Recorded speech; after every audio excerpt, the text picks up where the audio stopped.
This intense courtroom moment quickly turns into a high-stakes showdown as Judge Stephanie Boyd confronts Audrey Bash over her repeated failures while on probation.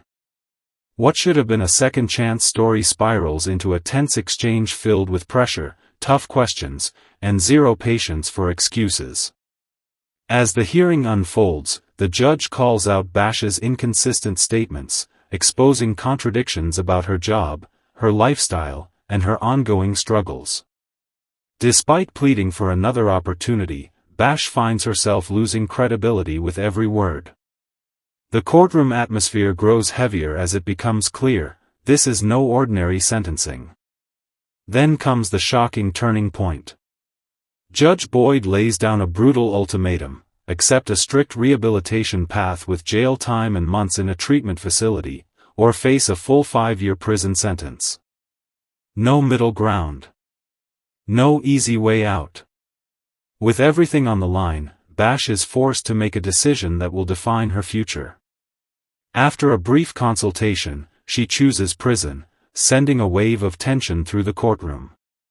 This is a powerful reminder of how quickly chances can run out when accountability is ignored. One decision. One moment. And everything changes. And also for community supervision, this is the run concurrent with 2024 CR 2272. State will take in consideration 2025 CR 008992.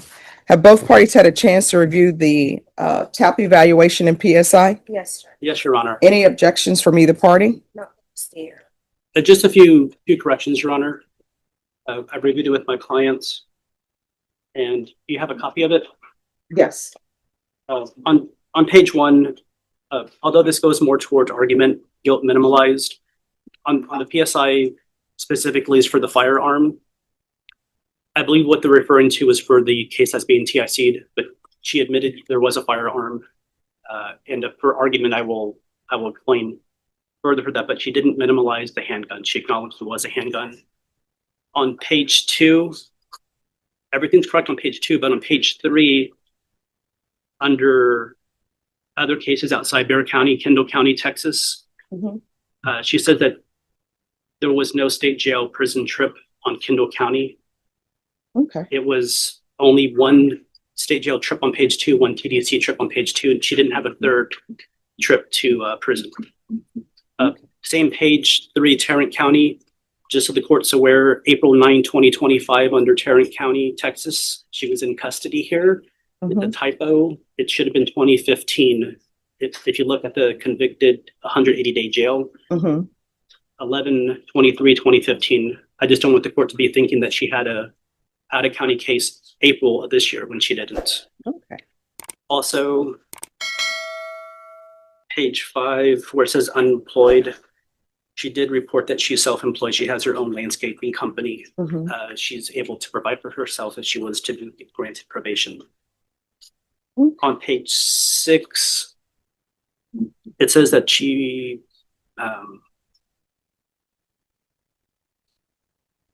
although to the left it says none for DWI education, to the right it says yes, which could be for AANA. She has done AA. She just wants the court to be aware that she's never had a DWI. She's never had to take DWI education class.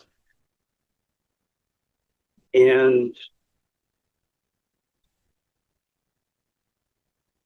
page 9, although this is not really a correction, it's just so I can point out, they wanted proof of full-time employment under other within 30 days and provide proof of education within 30 days. She's saying that she received 2 GEDs, one in Arizona, one in Texas. In 2001 and 2017, she did have a GED. The 2017 was in Bear County Jail. Aside from that, there's no other corrections, Your Honor. All right. State, you're opposed to the application? Yes, Judge. Yeah, again, I don't have any evidence. Okay. All right. Anything your client wishes to say? Yes, Your Honor. I would like to call her, but if I can do some argument first. We were here previously, Well, although, okay, I think it's best that I take testimony and then I'll allow Yes, both sir. parties to do argument. can I call Audrey Bash? Yes, could you raise your right hand? Do you solemnly swear or affirm the testimony you give will be the truth and nothing but the truth, so help you God? All right, you can lower your hand. Ms. Bass, you're currently on probation supervised from this court. Yes? Yes. All right, you need to speak up so the court reporter can hear. And you're asking this judge to grant you reinstatement and probation on this new offense? Absolutely. Yes, yes, yes. You're willing Okay, to so here's the thing. I can barely hear you. You're a distance away from the court reporter. I know the court reporter is struggling. You need to speak up. Yes, ma'am. Yes. you're willing to do anything this judge imposes of you for probation? Absolutely. And Then, I'm sorry. Then why haven't you been doing it? Like people always say, I'll do whatever you want me to do on probation. You're already on probation. In your statement on page 7, it states, when asked why she felt she should be granted probation, the defendant stated, it's hard to be in jail. I don't want to be here or in prison. If you don't want to be in jail and if you don't want to be in prison, then why do you keep doing this? I was doing my classes. I was told to do the IOP classes here. I did 18 out of the 20. The day I came to jail would have been my 19th. But we're here for a new case. That means that you picked up a new offense. Yes, ma'am. So why? Why do you keep doing this? It seems like you want to go to prison. I do not, ma'am. Then I know to be better, I have to do better. And since I've been in here, I've done every class that they could give me. I'm trying to do better. I here's do the thing, understand people that. always do better when they're in jail. Normally, I will have people, they come before me, and when they're in the free world, they don't do what needs to be done. When they're in the jail, it finally hits me, oh, I'm in jail. And then they start taking every class they have at the jail, as evidenced by the fact that your counselor is saying, I've done my GED twice, when you only need to do it once. But people always become focused when they're in jail because they don't want to go to prison or they don't want to be in jail. So my question for you, why would this be any different than before? Your Honor, I'm old, and I know that I just don't want to do this anymore. What happened was I let fear control me and make a bad decision, and that was wrong. I was being threatened. So how old are you? 42. So you've had this MTR since last year. No, ma'am. Well, you were placed on probation. And I was really trying to do everything that I could, and I do believe that I can do better. If given the chance, I know that I can do better. I can be better. I can do better. I do Your Honor, believe that. the threatening that she had, she is a victim of robbery. I tried to find it. I went back in time on YouTube to try to find it. There's a case here, family violence. Rick is familiar with. I've asked Rick to pull up the case information. He couldn't find it. I was in court here, and there was a Spanish sentencing, and there was a person who was very loud, talking in Spanish. I don't speak Spanish, but when the state had said that there's multiple victims, that lady was sentenced to prison. They said that the restitution was owed to Audrey Bash, but they didn't know her location at the time. I've asked them to try to find that. I couldn't find that case. I don't have a way to search that. But she understands that a gun is not supposed to have a gun on felon's probation. If she were to have a gun after the 5-year period elapsed after she was discharged, and cases ended at her house for protection. But she had some bad relationships. She had struggled. She had a relapse. She wants to be a licensed clinician, dependent counseling to help other addicts recover. She believes she can stay sober. She won't be around firearms. I've never had somebody take upwards of 20 classes at the jail. People usually take 2 or 3. And she, not only took, I think it was 19 classes, but the AA meetings and 10A meetings she's done, it's multiple. It's not just 1 or 2. She's actually participating. She's not crossing her arms, defiant. She's willing to do probation. It's her first MTR. I know that there's 2 new offenses, helping that you would give her a chance. All right, state. Yes, I did have some questions for the defendant. Oh, you may proceed. Ms. Bash, so you were placed on felony probation in September of 2024, correct? Yeah. Okay. And so as part of your conditions of probation, you were supposed to report to your probation officer. Do you recall that? Yes. Okay. And so it would appear that the last time that you reported to your probation officer was in February of 2025. Is that correct? No, I didn't. March also, I was in my class and my teacher, we reported by phone.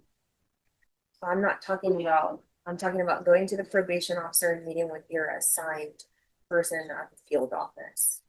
Okay, so the last time you did that was in February 2025, correct? Yes, ma'am. Okay. And the address that you provided to probation at the time that you were placed on there was 1126 King Avenue, apartment 6. Were you living at that address up until your arrest? No. Oh, yes, no, ma'am. I had moved, but I told them on my address. Okay, and what was you told them your new address? Yes. Okay. Now, As the hearing reaches its most intense phase, Judge Stephanie Boyd directly confronts Audrey Bash about her repeated probation violations and the new criminal offenses committed while she was already under court supervision. The judge carefully breaks down the pattern of behavior, pointing out that this is not a one-time mistake but a clear history of ignoring conditions and failing to comply with prior opportunities for rehabilitation. Audrey Bash repeatedly attempts to explain her situation and asks for leniency, but her arguments begin to lose strength as the judge highlights major inconsistencies in her statements, especially regarding her employment status, personal choices, and ongoing issues with drug use. Each response from the defendant is met with firm questioning, making it clear that the court is focusing on facts rather than excuses. As pressure builds, the atmosphere becomes increasingly tense. The judge emphasizes that probation is a privilege, not a right, and that repeated violations show a lack of accountability and seriousness toward reform. With every exchange, it becomes more evident that trust has been broken, and the opportunity for another chance is rapidly disappearing. to help address this issue is for you to go to partake in your analysis. You recall that, right? Okay, and so you had been ordered many times. So starting in January 2025, you did report to provide a urinalysis. Is that correct? Yes. And that was positive for amphetamines and marijuana, correct? I believe so. Okay, and then in February of 2025, you did not appear to provide a urinalysis, correct? I don't remember. I don't remember being told to do it that day. You don't remember being told to do No. it that day? Well, I guess it's fair to say the last time that you did it was in January of 2025, right? Oh, okay.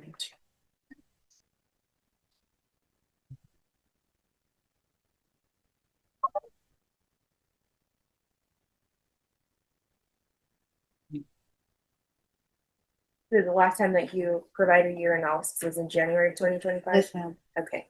And so then in your PSI, you deny that you were under the influence of any alcohol or drugs at the time of your new arrest. Do you recall that? Yes, ma'am. But when we look at the stipulated evidence, the officer states that when he approached you, you appeared to be sleeping in your vehicle. Do you acknowledge that? Yes, ma'am. Okay. It was raining and the roads were wet and I pulled over rather than getting in an accident, rather than I fell asleep driving one time before and I killed myself. And I would rather not do that again. I wasn't on drugs because if I had been, I would have been awake. Okay. And so I what didn't is know this they that the were- officer is saying that he could smell marijuana in your motor vehicle? I was asleep. I wasn't smoking, I was asleep. So when was the last time that you smoked marijuana in that vehicle? I don't remember. You don't remember? No, ma'am. Okay. And I don't think it was me. I think it was the person that I let my car to. Earlier that day. Okay. So then further in your PSI, you state that the last time that you had used methamphetamines was 10 months prior to your arrest. Is that what you said? I believe so. Okay. but I you were did. found in possession of methamphetamine I on the did, date yeah. of the offense, correct? I did not know that it was there. If it had been mine, it would have been on my person. I would have known that. I didn't know that it was in the floorboard of my car because I gave somebody a ride to work. I would have, it would have been, in my possession. I really did not know that. Okay, well, notwithstanding you disputing those facts, okay? You were arrested in May of 2025 and had a positive UA while on felony probation for methamphetamines in January 2025. So please tell me how many months that is. Um, It's 5, right? Not 10. So you're not being truthful to your PSI officer or this court about what you're doing on felony probation, correct? yes, ma'am. Okay. And then further in your PSI, you're stating that you should be granted probation because you don't want to go to jail, not because you want to change or not because you want help, correct? I want help, ma'am. I would like help. I'm trying to be a better person. I'm doing everything that I can to be a better person. Okay. So if you wanted help, why did you not reach out to your probation officer, or why did you not show up to your UAs, or why did you not show up here to the court to ask for that? I was doing the classes and I was doing the classes that they gave me, the IOP classes here at the probation office. I had reached out to my teacher and told her that I was having a hard time. But I was doing that. I mean, I thought that there would be a record of that. Did you notify anybody that you were actively engaging in using controlled substances besides your IOP teacher? No, ma'am. Okay, because you understand that the IOP teacher is not the correct person to report that to. It's your probation officer, right? Okay. You understand that? I'm doing that. Yes, ma'am. And so I guess ultimately what you're telling this court is that you just don't want to go to jail or prison because it's hard, right? No, ma'am. That's what you That- stated in your PSI, right? and it's not that's not it at all. I would really like to be given a shot to be a better person, to do better, to prove to myself and the court that I can do better. Prison is easy. I mean, you do what they tell you to do and that's it. But when I've done probation, I've free and cleared probation with no violations. I've free and cleared parole with no violations. I believe that I can do better. I truly do. I want to be better. I know to be better, I have to do better. And I'm prepared to do that. I know that probation is very rigorous and I'm prepared for those things. Anything that you give me, and I'll be happy to do. I want to be better and do better and help others be better and do better. Okay. I believe that. Well, would you agree with me that given your history, the state and this court has already given you a chance by placing you on felony probation? And here we are, because you cannot violate or you cannot abide by the terms of felony probation. You'd agree with me, right? I believe that made a mistake once, and I would really just beg mercy to please get a second chance. When you say that you've made a mistake once, I mean, this is not the first time that you've been charged with a criminal offense, correct? Mm. So that's more than once, right? I'm asking for a shot, a second shot for this, but I don't know what to say to her anywhere. She's May I briefly Cross the respond? witness. All right, so Yep. I'm going to give you a choice today. These are your choices. There are no other choices. One, I can place, you say you want the help, I'll give you deferred adjudication. The state is offering you a cap of 6. If I give you deferred adjudication, the full range of punishment is open to the court, which means up to 10 years in the prison. You are not going to ISF. I don't think ISF is appropriate. You'll be at the jail waiting transfer to SafeP. And the SafeP program is a 9-month program. And then you have aftercare for 3 months. Or if you would like, I'll sentence you to prison. I'll sentence you to prison for 5 years. Those are your only 2 choices. Which do you choose?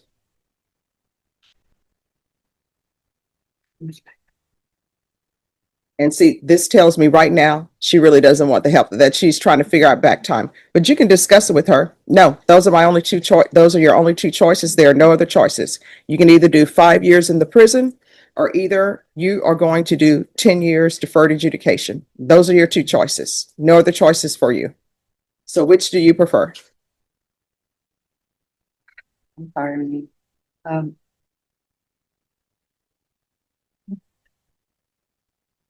One moment. All right. Oh. And if she chooses prison, it doesn't hurt my feelings.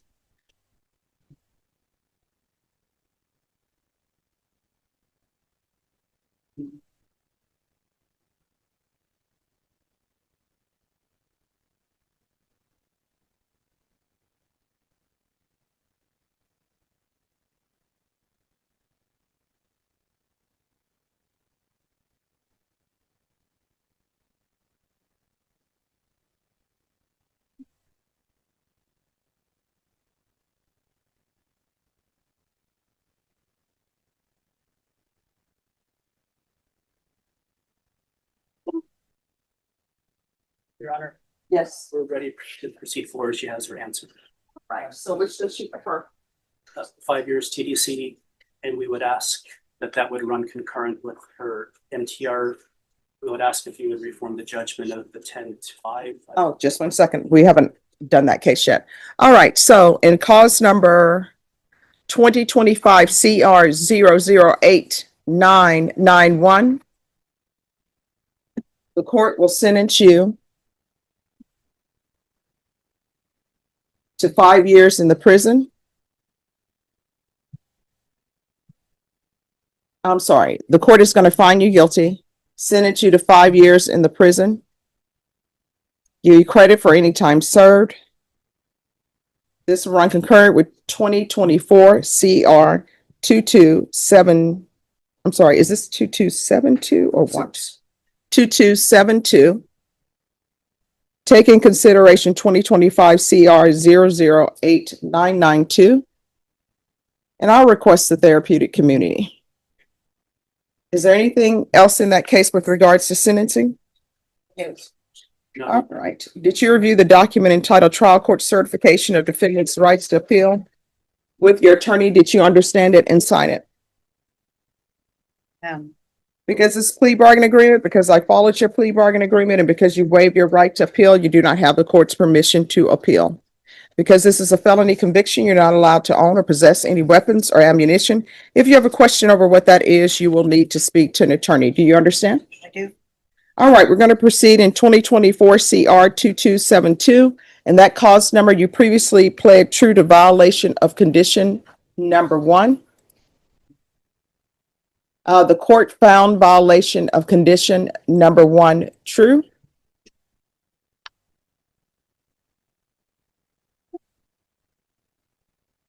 And your range of punishment on that case, the court could sentence you anywhere up to 10 years in the prison. And state, what are you requesting? Judge, we are asking for revocation and 5 years to run concurrent with the prior cause. That's our recommendation. We ask that you follow it. I've previously conferred with Megan. If there was revocation, we would ask you to reform the judgment to match the sentence. All right. Are you waiving your right to appeal? I am. Okay. Thank you, Judge. All right. And that cause number, the court is going to sentence you to 5 years. Give you credit for any time served. This will run concurrent with 2025 CR 008991.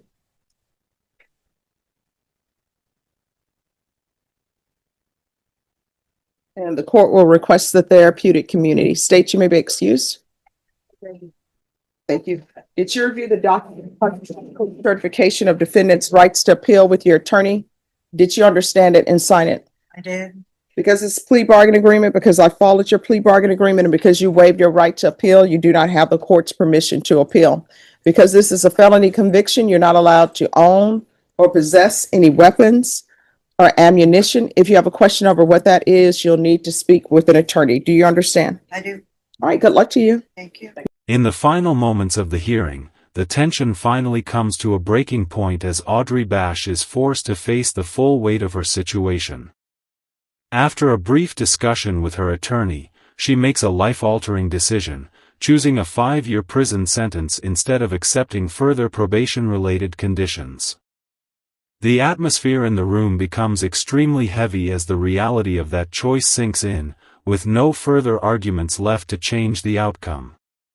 The judge proceeds with the final sentencing, officially closing the case and confirming that the earlier probation revocation will run alongside the new sentence. There is a noticeable silence as the decision is delivered, reflecting how quickly everything has escalated from a plea for another chance to a firm and irreversible outcome. This moment serves as a powerful ending to the hearing, highlighting how repeated failures, broken trust, and missed opportunities ultimately lead to serious consequences that cannot be undone.